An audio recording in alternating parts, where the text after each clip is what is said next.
Guys, my name is Chandrashekhar बरोला और मेरा number है 9899123008 और हम पढ़ रहे थे इन्फॉर्मेशन सिस्टम ऑडिट। और इन्फॉर्मेशन सिस्टम ऑडिट में हम बिजनेस कंटिजेंसी प्लानिंग में आए थे और फिर कंटिजेंसी प्लान डेवलपमेंट हम पढ़ रहे थे और हमने पढ़ लिया था फेजेस ऑफ टेस्टिंग। और अब हम पढ़ेंगे types of testing. 3 phases of testing होते हैं जो हमने पढ़ लिया, प्री टेस्ट, टेस्ट और पोस्ट टेस्ट। अब टाइप्स ऑफ टेस्ट हम पढ़ेंगे। तो जनरली 5 टाइप के टेस्ट होते हैं और चेकलिस्ट है, स्ट्रक्चर्ड वॉक थ्रू है, सिमुलेशन है, पैरेलल है, फिर इंटीग्रेशन है। और क्या होता है कि ये इंक्रीजिंग कॉम्प्रिहेंसिवनेस के फॉर्म में मैंने बताया, यानी कि पहला टेस्ट कम कॉम्प्रिहेंसिव होता है, लास्ट का टेस्ट पूरी तरह से कॉम्प्रिहेंसिव होता है। चेकलिस्ट, एक चेकलिस्ट बनाई, बहुत लेस कॉम्प्रिहेंसिव, लेस कॉम्प्लेक्स होता है। फुल इंटरप्शन जो होगा, फुल इंटरप्शन टेस्ट जो होगा वो रियल टेस्ट होगा, बिल्कुल रियलिटी के करीब होगा। चेकलिस्ट होगी, स्ट्रक्चर्ड वॉक थ्रू जो है थोड़ा सा और ज़्यादा रियलिटी के करीब होगा, सिमुलेशन और ज़्यादा होगा, पैरेलल टेस्टिंग और ज़्यादा होगी, फुल इंटरप्शन टेस्ट बिल्कुल आपके जो रियलिटी के नज़दीक होगा। तो पैरेलल टेस्टिंग और फुल इंटरप्शन टेस्ट, लास्ट के 2 जो टेस्ट हैं उसमें considerable expenditure, time, effort, resources लगेंगे। यानी कि जो लास्ट के 2 टेस्ट हैं, एक तो पैरेलल टेस्टिंग मतलब पैरेलल टेस्टिंग करोगे, कंप्यूटर चल रहा है और उसके साथ पैरेलल एक सिमुलेशन करोगे। उसके बाद फुल इंटरप्शन, इसका मतलब ये पूरी तरीके से टेस्ट हो रहा है। तो उन दोनों में बहुत सा पैसा लग सकता है, मतलब टाइम, एफर्ट, कॉस्ट, रिसोर्सेज सब चीज़ लग सकती हैं।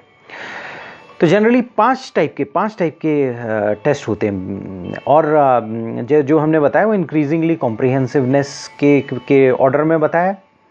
और मतलब ऑर्गेनाइजेशन जब बीसीपी बनाता है तो सबसे पहले क्या होता है, हर टाइप के टेस्ट के थ्रू गुजरता है। पहले टेस्ट के थ्रू, फिर दूसरे के थ्रू, और फिर तीसरे के थ्रू, फिर चौथे के थ्रू, और फिर बहुत रेयरली कम गुजरता है 5वें के थ्रू, पर लेकिन गुजरता है।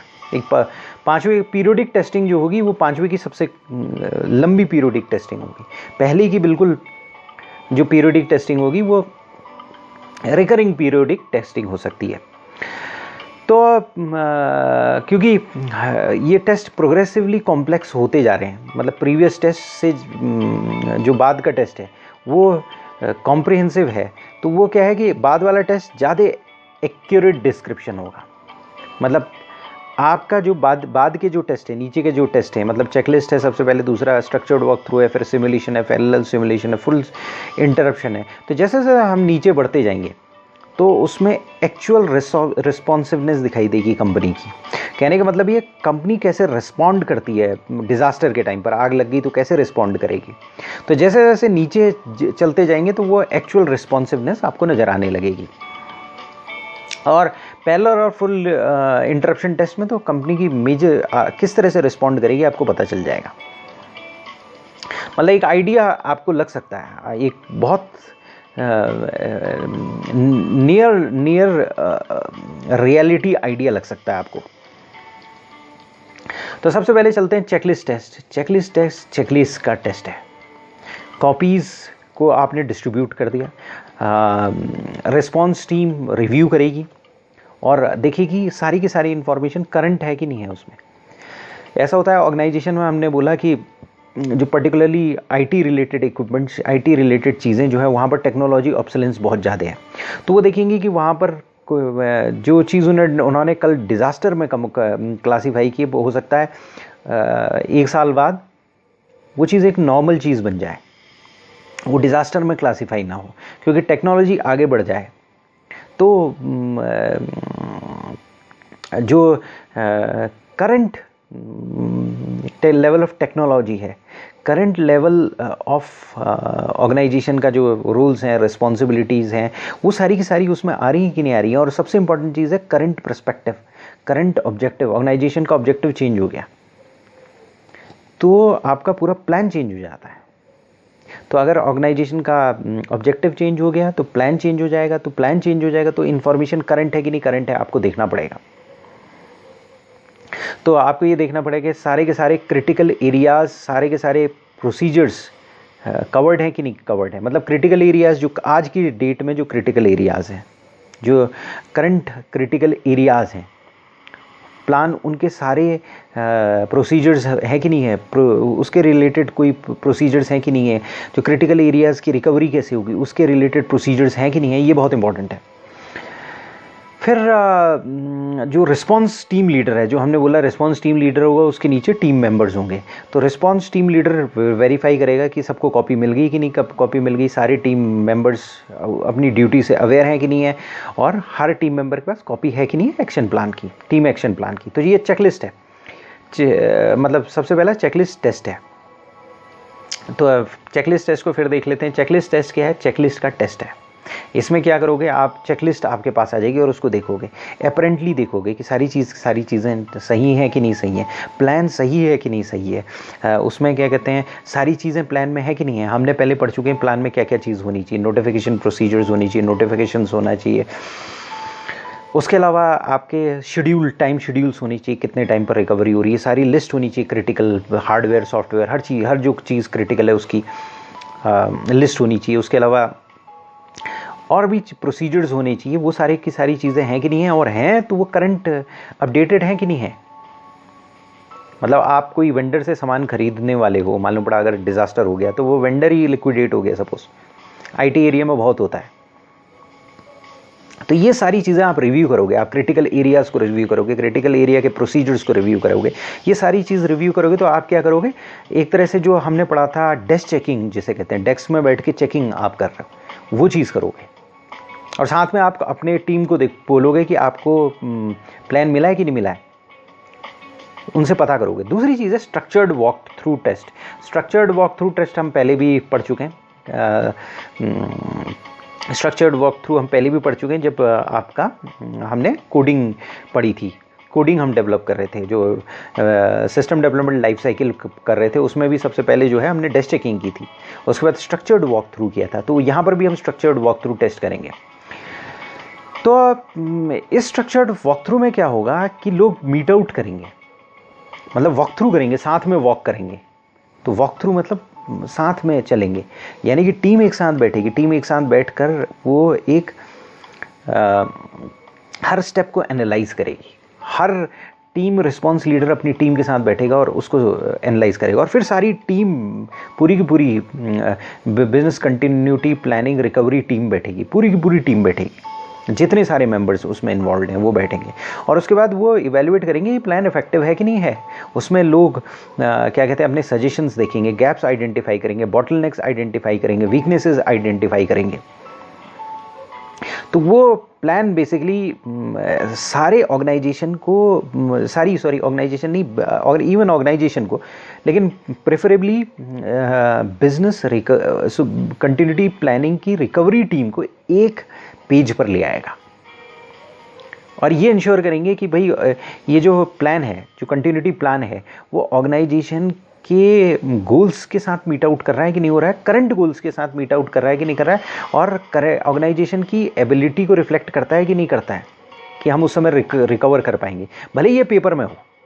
मतलब जो चेकलिस्ट टेस्ट है और स्ट्रक्चर्ड वॉक थ्रू पेपर में है।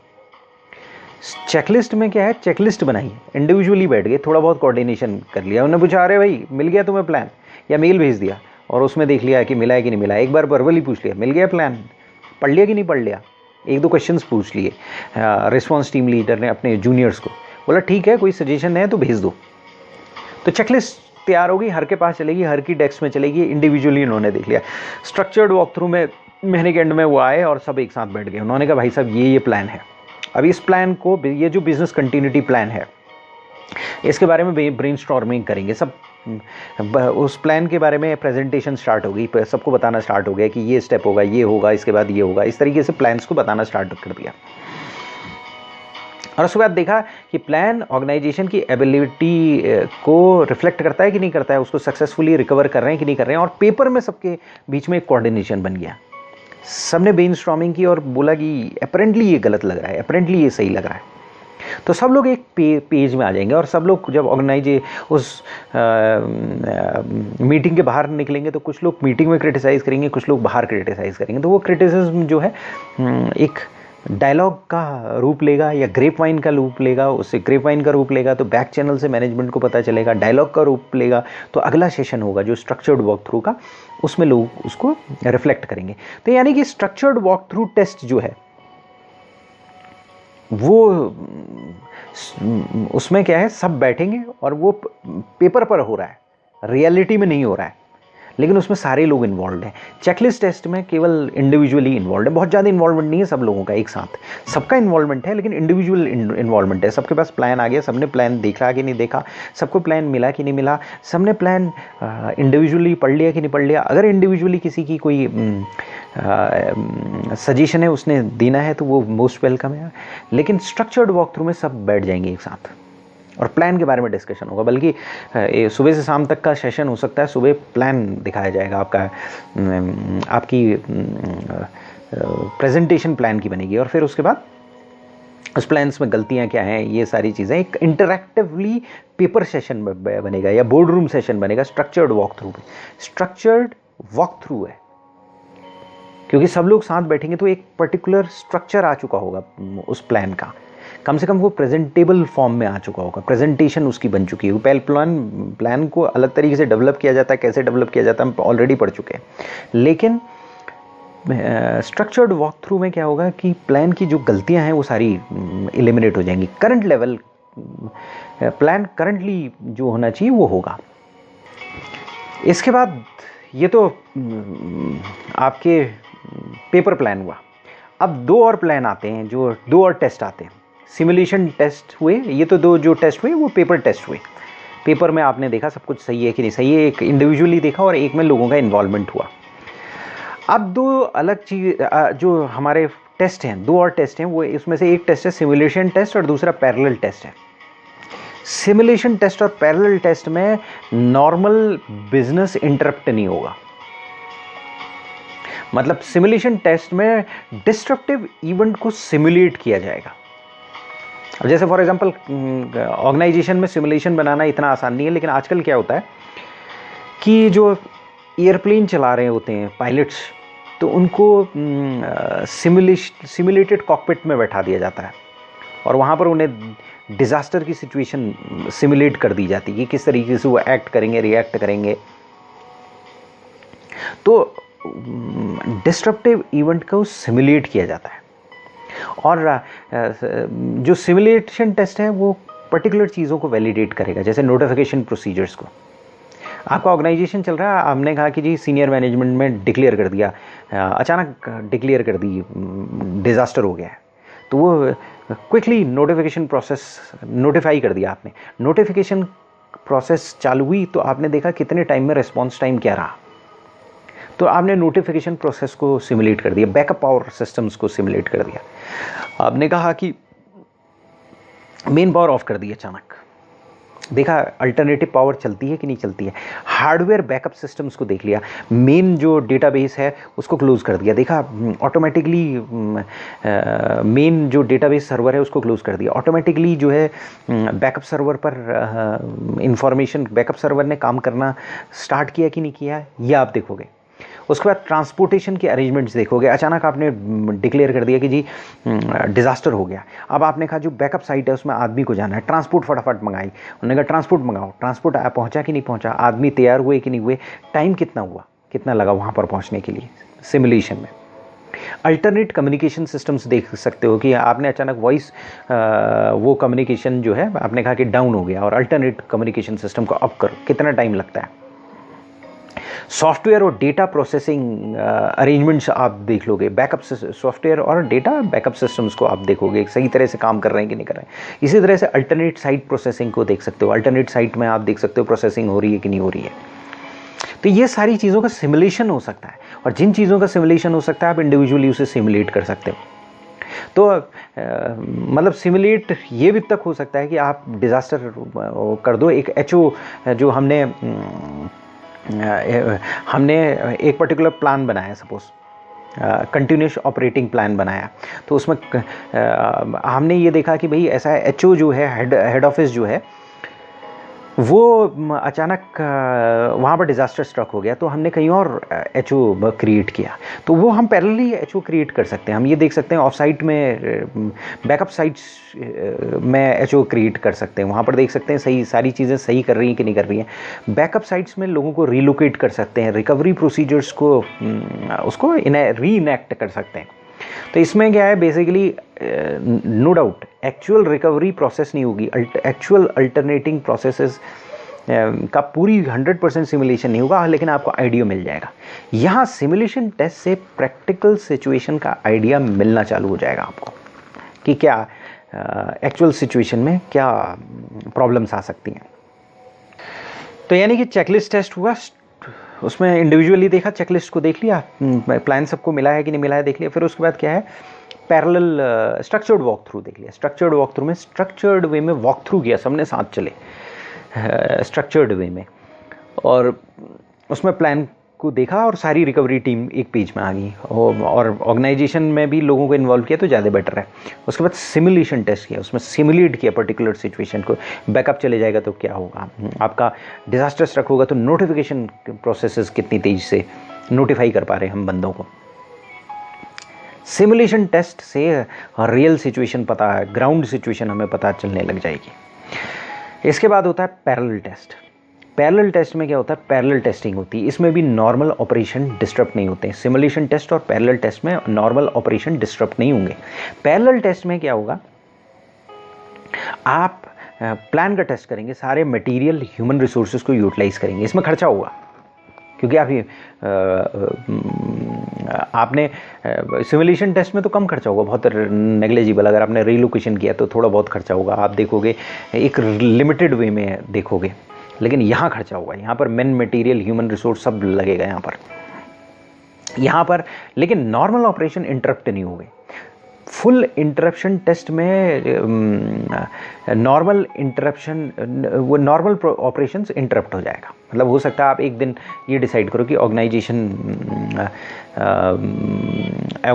जो है उस दिन काम नहीं कर रहा, तो उस दिन सैटरडे छुट्टी है या कुछ दिन छुट्टी है, तो उस दिन आप फुल इंटरप्शन टेस्ट कर लो कि क्या हो रहा है। लेकिन पैरेलल टेस्ट में क्या है, नॉर्मल ऑपरेशंस हो रहे होंगे, तो प्रोसेसिंग प्राइमरी और अल्टरनेट लोकेशंस दोनों में होगी। जो भी प्रोसेसिंग होगी वो प्राइमरी और अल्टरनेट लोकेशंस दोनों में होगी। और ऑब्जेक्टिव क्या है इस टेस्ट का, ये इंश्योर करना कि क्रिटिकल सिस्टम जो है वो अल्टरनेट प्रोसेसिंग साइट्स में काम कर सकते हैं। प्लान होगा आपके पास, प्लान ये बोलेगा कि हेडक्वार्टर्स में अगर डिज़ास्टर स्ट्रक कर दिया तो हेडक्वार्टर्स के बाहर जाकर आपको काम करना पड़ेगा, अल्टरनेट साइट्स में काम करना पड़ेगा। अगर मान लिया सपोज आपका सर्वर डाउन हो गया, मेन सर्वर डाउन हो गया, डेटाबेस सर्वर डाउन हो गया, तो आपको अल्टरनेट साइट्स में काम करना पड़ेगा। तो बहुत से जहाँ पर आपको अल्टरनेट साइट्स में काम करना पड़ेगा, आप पैरेलल टेस्ट में वो चीज़ सिमुलेट करोगे, वो डिज़ास्टर की सिचुएशन सिमुलेट करोगे।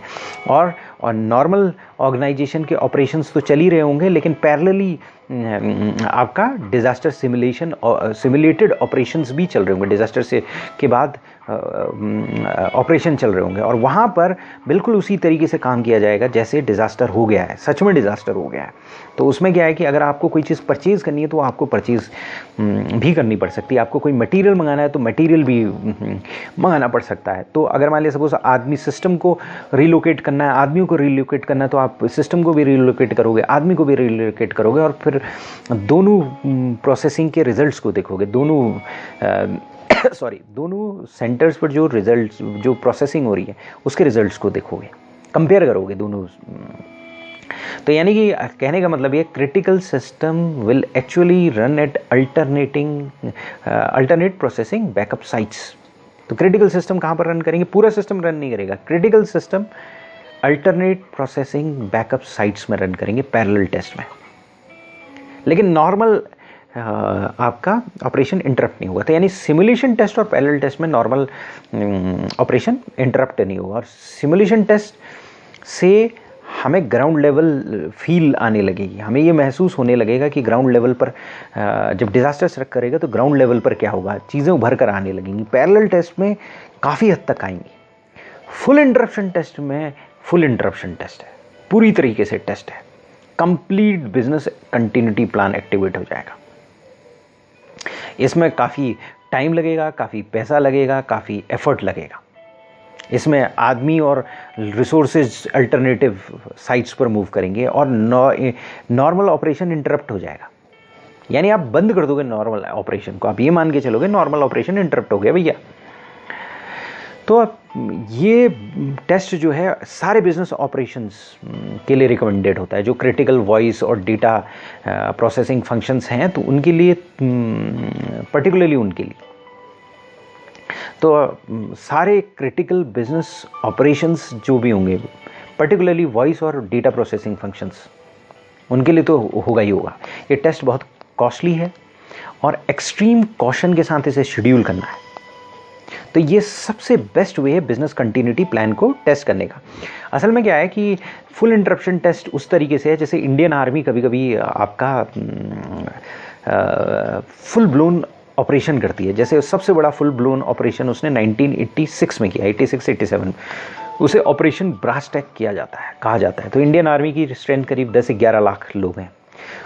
उस ऑपरेशन में थार डेजर्ट में, राजस्थान में 8 लाख की आर्मी इकट्ठा की और 8 लाख की आर्मी ने ऐसा युद्धाभ्यास किया, मतलब 8 लाख लोग उसमें, एयरफोर्स, नेवी, आर्मी, सारे लोग उसमें लगे और उन्होंने ऐसा सिमुलेट किया कि रियल सिचुएशन है।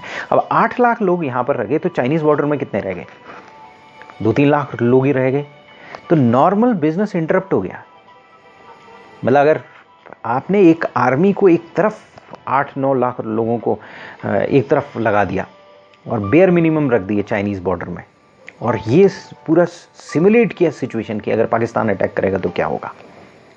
तो फुल इंटरप्शन टेस्ट में इस तरह का टेस्ट होता है। मतलब उसमें क्या है कि नॉर्मल चीज़ें डिस्टर्ब हो जाती हैं, नॉर्मल ऑपरेशन डिस्टर्ब हो जाएगा। तो यानी कि सबसे पहले तो हमने डेस्क में बैठ के पेपर टेस्ट किया। 2 तरीके से हमने पेपर टेस्ट किया, चेकलिस्ट टेस्ट की, और दूसरा है स्ट्रक्चर्ड वॉक थ्रू किया। स्ट्रक्चर्ड वे में वॉक थ्रू किया, सबने हाथ पकड़कर वॉक थ्रू हुए, स्ट्रक्चर्ड वे में वॉक थ्रू हमने किया। यानी कि एक आपके एक उसमें बैठे आपका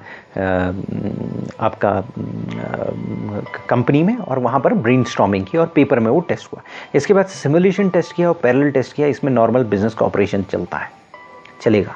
उसके बाद फुल इंटरप्शन टेस्ट किया, उसमें बिजनेस को ही डिस्टर्ब कर दिया और आपने कहा डिस्टर्ब करो बिजनेस को और फिर देखो क्या होता है। तो फुल इंटरप्शन टेस्ट है। तो हर स्टेप में टेस्ट कॉम्प्लेक्स होता जाएगा। अगर चेकलिस्ट टेस्ट है उसमें कोई कॉस्ट नहीं लगेगी। स्ट्रक्चर्ड वॉक थ्रू है तो लोग बैठेंगे, चाय कॉफ़ी पियेंगे, सब साथ आएंगे, एक दिन का खर्चा लग जाएगा। सिमुलेशन टेस्ट है तो वो एक पर्टिकुलर एरिया को सिमुलेट कर सकता है, या पर्टिकुलर एरियाज़, क्रिटिकल एरियाज़ को सिमुलेट कर सकता है, तो उसमें उतना कॉस्टली नहीं होगा, लेकिन इन पेपर से तो ज़्यादा कॉस्टली होगा। पैरेलल टेस्ट में पैरेलल टेस्ट होगा, मेन मटेरियल ये सब लगने लगा, अल्टरनेटिव बैकअप साइट्स में लोगों को भेजना पड़ेगा, रीलोकेशन होगा, कई चीज़ें होंगी। फुल इंटरप्शन टेस्ट में नॉर्मल बिजनेस को बंद कर दिया जाएगा, उसी तरीके से बंद किया जाएगा जो रियल सिचुएशन में बंद होता है, और फुल इंटरप्शन टेस्ट हो जाएगा। तो ये 5 टाइप के टेस्ट हैं और इंक्रीजिंगली कॉम्प्लेक्स है। इसके बाद हम क्या करेंगे, हमारी स्टडी इसके बाद अगला टॉपिक कहती है डॉक्यूमेंटेशन ऑफ रिजल्ट। इनको डॉक्यूमेंट करोगे, हर चीज़ वेल डॉक्यूमेंटेड होनी चाहिए। आप कहोगे ये प्रॉब्लम अराइज हुई, वो भी डॉक्यूमेंट करोगे। ये डॉक्यूमेंटेशन बहुत ज़रूरी है, एक्चुअल डिज़ास्टर में भी हेल्प करती है। आप प्लान को मेंटेन कर रहे हैं और उसके स्ट्रेंथ और वीकनेसेस को हटा रहे हैं, तब भी ये इंपॉर्टेंट है। तो कहने का मतलब ये है कि अगर आप रिजल्ट्स को डॉक्यूमेंट करना बहुत इंपॉर्टेंट है। टेस्ट रिजल्ट्स वेल डॉक्यूमेंटेड होने चाहिए, क्योंकि वेल डॉक्यूमेंटेड रिजल्ट से आपको पता चल जाता है क्या कमी हुई थी, क्या प्रॉब्लम हुई थी। तो वो फिर बाद में आपको, अगर मान लीजिए सपोज आपकी टीम चलेगी तो बाद में वो डॉक्यूमेंटेशन देगी, अच्छा इसी ये प्रॉब्लम्स आई थी, इस ऑर्गेनाइजेशन की ये स्पेसिफिक प्रॉब्लम्स हैं। क्योंकि फुल इंटरप्शन टेस्ट बार बार नहीं हो पाएगा, उसमें तो छोटी छोटी चीज़ें भी आपको डॉक्यूमेंट कर लेनी चाहिए।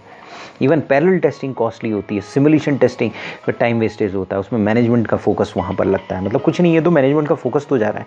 इवन अगर मान लीजिए सपोज आप स्ट्रक्चर्ड वॉक थ्रू कर रहे हो तो लोगों बैठ रहे हैं और मैनेजमेंट का फोकस जा रहा है उस, वहाँ पर एनर्जी लग रही है, तो उसमें से जो वीकनेसेस हैं वो डॉक्यूमेंटेड होनी चाहिए। तो सारे रिजल्ट्स डॉक्यूमेंट होना बहुत ज़रूरी है। और इन्फॉर्मेशन सिस्टम ऑडिटर का क्या काम होता है? ऑडिटर का काम है बेसिकली डॉक्यूमेंटेशन देना। तो अगर आप डॉक्यूमेंटेशन नहीं देखोगे, डॉक्यूमेंटेशन पर एम्फेसाइज नहीं करोगे, तो आपका धंधा कैसे चलेगा? तो डॉक्यूमेंटेशन तो सबसे इंपॉर्टेंट है, और डॉक्यूमेंटेशन फ़ायदे भी होते हैं। आजकल इलेक्ट्रॉनिक वे में आप डॉक्यूमेंटेशन रखना चाहो, इलेक्ट्रॉनिक वे में रखो, बेटर ये है, ताकि काफ़ी लोग उसे, जो टीम है, टीम की एक कॉमन ड्राइव बना दो ऑर्गेनाइजेशन में, और वो डिज़ास्टर रिकवरी टीम की बना दो, और वो सारे उसके टेस्ट रिजल्ट्स को देख सकें।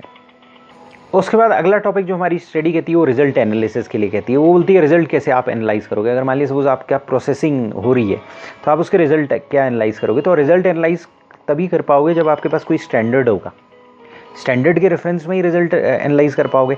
तो प्री डिटरमाइंड क्राइटेरिया होगा। तो आप क्या करो कि जो नॉर्मल टेस्ट प्रोडक्शन हो रहा है, नॉर्मली प्रोडक्शन हो रहा है, उसके रिजल्ट्स रख लो, और उसमें क्या है, टेस्ट बना लो कि इस कंडीशन में ये चीज़ें हो रही हैं, तो ये प्रोसेसिंग के ये रिजल्ट्स आएंगे। तो वो एक टेस्ट डेटा बना लो, एक लाइव प्रोडक्शन डेटा बना लो। उसके बाद क्या है कि live production data backup equipment के यूज़ करके बनाओ, ऑपरेटिंग सिस्टम डेटा यूज़ करके बनाओ। उसके बाद क्या है, बाद में क्या होगा, आप ये जब डिज़ास्टर स्ट्रक कर जाएगा, या आपको डिज़ास्टर को सिमुलेट करोगे, फुल इंटरप्शन टेस्ट करोगे या पैरेलल टेस्ट करोगे, तो वो उनकी डेटा की एक्यूरेसी देख लो। मतलब जो आपके रिसोर्सेज पहले जो टेस्ट था उसके कंपैरिजन में देख लो। अगर वो कंपैरिजन में मीट आउट कर रहे हैं तो वेल एंड गुड है। तो इस तरीके से आप रिजल्ट्स का एनालिसिस कर सकते हो। और कई कंडीशंस हैं जिसमें, जैसे फायर है, ये है, तो उसमें तो आपको खुद पता चल जाएगा कि भाई अगर फायर हुई तो रिकवरी क्या हुई, तो ऑटोमेटिकली उसमें कई चीज़ें पता चल जाएंगी। लेकिन जहाँ पर प्रोसेसिंग देखना है, डेटा प्रोसेसिंग देखना है, तो डेटा प्रोसेसिंग के रिजल्ट्स पहले रख लो, और फिर उसके बाद पैरेलल प्रोसेस करो उसको, पैरेलल साइट में जाकर, और वहाँ वो उसको प्रोसेस करके रिजल्ट देख लो। इसके बाद हमारी स्टडी लास्ट टॉपिक कहती है बिजनेस कंटिन्यूटी प्लान मेंटेनेंस, यानी बिजनेस कंटिन्यूटी प्लान का मेंटेनेंस करना पड़ेगा। और बहुत इंपॉर्टेंट है, क्योंकि आज ऑर्गेनाइजेशन जो है, पर्टिकुलरली आईटी डिपेंडेंट ऑर्गेनाइजेशन से, बिजनेस कंटिन्यूटी प्लान अपनी यूटिलिटी बहुत जल्दी ख़त्म हो जाती है उसकी। अगर आपने प्लान बनाया और प्लान में धूल है लगी है, 1 साल 2 साल तक अपडेट नहीं हुआ, तो प्लान मतलब ये समझ लो ऑब्सलीट हो गया। क्यों ऑब्सलीट हुआ? फिर वही मूर्स लॉ आ गई, गॉर्डन मूर्स की मूर्स लॉ आ गई। मूर्स लॉ क्या कहती है? मूर्स लॉ ये कहती है कि अगर मान लिया कंप्यूटर की हर 2 साल बाद कंप्यूटर की पावर 4 गुनी हो जाती है, वो पावर डबल हो जाती है, कॉस्ट आधी हो जाती है, तो कुल मिलाकर 4 गुना इफेक्ट आ जाता है कंप्यूटर में। और ये गॉर्डन मूर्स की मूर्स लॉ 1950 से चली आ रही है, मतलब लॉ ऑफ एक्सेलरेटिंग रिटर्न इसे बोलते हैं। तो चूंकि ये लॉ ऑफ एक्सेलरेटिंग रिटर्न है, जहाँ पर 1 इंच में 1 डायोड नहीं आ पाता था 1950 में, वहाँ आज की डेट में 1 इंच बाई 1 इंच i7 के चिप में, CPU में 100 करोड़ ट्रांजिस्टर्स आ जाते हैं। यानी कि इंडिया की पॉपुलेशन तकरीबन आपने रख दी, बराबर ट्रांजिस्टर रख दी है। तो टेक्नोलॉजी बहुत तेज़ी से बढ़ रही है, चीज़ें बड़ी ऑब्सलीट हो रही हैं। आजकल क्या है, कंपनी में लोग बड़ी जल्दी छोड़ के चले जाते हैं, जो आपके बंदे हैं ट्रेंड हो जाते हैं, तो बड़ी जल्दी छोड़ के चले जाते हैं। तो क्या होता है कि business continuity plan utility lose कर जाता है बहुत जल्दी। स्टाफ में चेंजेस आए, वेंडर में चेंजेस आए, रिसोर्स रिक्वायरमेंट में चेंजेस आए। तो जैसे ही बिज़नेस प्रायोरिटी में चेंज आता है, तो क्रिटिकल आपका फंक्शंस भी चेंज होते हैं। तो बिज़नेस प्रायोरिटी में चेंज आया, और क्या हुआ, क्रिटिकल बिजनेस फंक्शंस चेंज हो गए, तो क्या हुआ कि आपका बिज़नेस कंटिन्यूटी प्लान में चेंज आ जाना चाहिए। क्यों आ जाना चाहिए? क्योंकि बिजनेस कंटिन्यूटी प्लान का main emphasis critical business functions में होता है। तो यानी कि एक तो चीज़ क्या हुई कि आपका टेक्नोलॉजी बड़ी तेज़ी से चेंज हो रही है। दूसरी बात क्या है, बिजनेस ऑब्जेक्टिव चेंज हो रहा है बड़ी तेज़ी से, क्योंकि आज की डेट में ऑर्गेनाइजेशन बड़ी तेज़ी से नए ऑर्गेनाइजेशन पैदा हो जाते हैं। फेसबुक रातों रात पैदा हो जाता है। एक आपका हार्वर्ड ग्रेजुएट ड्रॉप आउट जो है माइक्रोसॉफ्ट जैसी कंपनी खड़ी कर देता है रातों रात। एक रातों रात ही कह सकते हैं, क्योंकि एक डिकेड बिजनेस में रातों रात माना जाता था। मार्क जुकरबर्ग एक स्टूडेंट जो है वो एक डॉमेट्री से निकलकर एक फेसबुक क्रिएट कर देता है। गूगल के आपके लैरी पेज और ये लोग जो हैं गूगल जैसी मैसिव कंपनी क्रिएट कर देते हैं। कोडैक जैसी कंपनी एक फाइन मॉर्निंग जो कोडैक जिसको कोडैक कहा जाता था, जिसे कहा जाता था कि फ़ोटोग्राफी में वो उस जैसी कंपनी नहीं है और फोटोग्राफी की मास्टर है, मतलब फ़ोटो कैमरास की मास्टर है, वो अचानक एक दिन बैंकरप्ट हो जाती है, क्योंकि वो डिजिटल कैमरा वही इन्वेंट करती है और फिर उस डिजिटल कैमरा को वो रिफ़ाइन नहीं करती। वो कहती है ये डिजिटल कैमरा किस काम आएगा, ये डिजिटल कैमरा तो किसी काम नहीं आएगा, तो वो कंपनी गिर जाती है। तो आज की डेट में क्या हो रहा है कि टेक्नोलॉजी बहुत तेज़ी से चेंज हो रही है, बिज़नेस बहुत तेज़ी से चेंज हो रहा है, बिज़नेस प्रायोरिटीज़ बहुत तेज़ी से चेंज हो रही हैं। और अगर केवल टेक्नोलॉजी चेंज हो रही होती तो बात अलग थी, लेकिन आज की डेट में बिज़नेस प्रायोरिटी चेंज हो रही है, उसके बदला बंदे चेंज हो रहे हैं। आजकल क्या कहते हैं, एट्रिशन है, लोगों को नौकरी मिल जा रही है, लोग चेंज होते चले जा रहे हैं। तो कल की डेट में जो फंक्शंस क्रिटिकल हो सकते हैं वो आज की डेट में क्रिटिकल फंक्शंस ना हो, ऐसा माना जाए, या लेस क्रिटिकल हो जाते हैं, साल भर में वो लेस क्रिटिकल माना जाते हैं। तो टेक्नोलॉजिकल डेवलपमेंट ड्रास्टिक चेंजेस ले आता है, हार्डवेयर सॉफ्टवेयर इन सब में ले जाता है। हार्डवेयर में आता है तो सॉफ्टवेयर में आ जाता है, और फिर सॉफ्टवेयर भी पावरफुल होते जाते हैं। विंडो का 8 आता है, फिर विंडो 8.1 में आता है, फिर विंडो 10 घोषित कर देता है। यहाँ पर आपका मोबाइल में जो है एंड्रॉयड आता है, एंड्रॉयड आपका 4 आता है, 4.4 आ जाता है, फिर 5 आ जाता है, फिर 5.1 भी अभी मार्केट में आ जाता है। तो इस तरीके से टेक्नोलॉजी बहुत तेज़ी से चेंज होती है और पुरानी टेक्नोलॉजी को ऑब्सोलीट कर देती है। तो जो कल की डेट में क्रिटिकल होता है वो आज की डेट में नॉन क्रिटिकल होता है। आज की डेट में आपका एक फ्रेंड एक बर्थडे कार्ड भेजेगा। बर्थडे कार्ड में कई बार क्या होता है कि बर्थडे कार्ड को आप ओपन करोगे तो उसमें एक चिप लगी होती है जो हैप्पी बर्थडे टू यू गाना गाती है।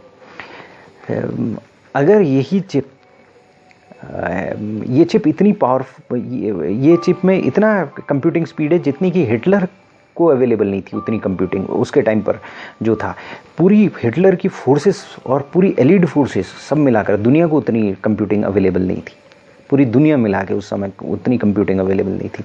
तो आप आज की डेट में वो चिप लेकर देते हो, पता चल जाएगा हिटलर को, तो वो आपको मारने आ जाएगा। तो कहने का मतलब ये है कि टेक्नोलॉजी कितनी फास्ट होगी। जो चीज़ पूरे जर्मनी को अवेलेबल नहीं थी, आज की डेट में वो चिप जो है उसको आप बर्थडे कार्ड को वो सुनते हो, थोड़ा सा सुनते हो और डस्टबिन में डाल देते हो, उसकी कोई वैल्यू नहीं होती है। तो यानी कि कोई किस टाइम पर कोई चीज़ हाईली, इवन आज की डेट में आपके सेलफोन में इतनी कंप्यूटिंग पावर है जितनी पूरी नासा के पास अवेलेबल नहीं थी जब अपोलो मिशन मून में गया। मून में जो चंद्रमा मिशन गया, पहला मिशन या बाद की मिशन भी, इवन लास्ट मिशन भी अगर देखोगे तो उसके मुकाबले हमारे कंप्यूटर्स में बहुत ज़्यादा पावर्स है। आज की डेट में हमारे मोबाइल्स में ज़्यादा प्रोसेसिंग पावर है। आज की डेट में मोबाइल से हम गूगल के थ्रू अफ्रीका में एक बंदे के पास इतनी इन्फॉर्मेशन अवेलेबल है जो बिल क्लिंटन को प्रेसिडेंट होने के टाइम पर उतनी अवेलेबिलिटी नहीं थी, उतनी इन्फॉर्मेशन की। अगर दोनों का कंपटीशन कर दिया जाता आज का दोनों का कंपटीशन वैसे पॉसिबल है, वो टाइम फिर आज का टाइम है, वो बिल क्लिंटन की प्रेसिडेंसी का टाइम था, कंपैरिजन मुश्किल, लेकिन फिर भी अगर कंपेयर किया जाए तो बिल क्लिंटन को उतनी इन्फॉर्मेशन अवेलेबल नहीं थी। तो जो चीज़ कल ऑब्सलीट है, कल इम्पॉर्टेंट है, क्रिटिकल है, वो आज ऑब्सलीट है। 1990 के करीब की बात थी कि उस टाइम पर अमेरिका ने इंडिया को, जब न्यूक्लियर एक्सप्लोजन हुआ, मैं एग्जैक्ट सन याद नहीं कर पा रहा हूँ, जब न्यूक्लियर एक्सप्लोजन किया वाजपेयी गवर्नमेंट ने, तो इंडिया को सुपर कंप्यूटर्स देने के लिए गवर्नमेंट ने मना कर दिया, यूएस गवर्नमेंट ने मना कर दिया। आज वो कंप्यूटिंग पावर एक हाई एंड लैपटॉप में अवेलेबल है, उतनी जो उन्होंने मना कर दी थी, क्रे कंप्यूटर देना मना कर दिया था। तो कहने का मतलब ये है, जो कल क्रिटिकल था वो आज क्रिटिकल नहीं रहता है। तो बिज़नेस कंटिन्यूटी प्लान चेंज होता रहता है, बड़ी तेज़ी से प्लान होता है। तो मिनिमम प्लान रिव्यूज़ आपको करने पड़ेंगे, आपका कुछ फोकस आपको करना पड़ेगा, ऑपरेशनल रिक्वायरमेंट देखनी पड़ेगी, सिक्योरिटी रिक्वायरमेंट देखनी पड़ेगी, टेक्निकल प्रोसीजर्स देखने पड़ेंगे, हार्डवेयर सॉफ्टवेयर और दूसरे इक्विपमेंट्स देखने पड़ेंगे। उसके बाद टीम मेंबर्स के कॉन्टैक्ट नेम्स वगैरह देखने पड़ेंगे कि वो अवेलेबल हैं कि नहीं हैं, और वेंडर्स के नेम और कॉन्टैक्ट नंबर देखने पड़ेंगे। मालूम पड़ा वेंडर ही गायब हो गया, क्योंकि आज की डेट में कंपनीज़ बड़ी जल्दी ऑब्सलीट हो जाती हैं।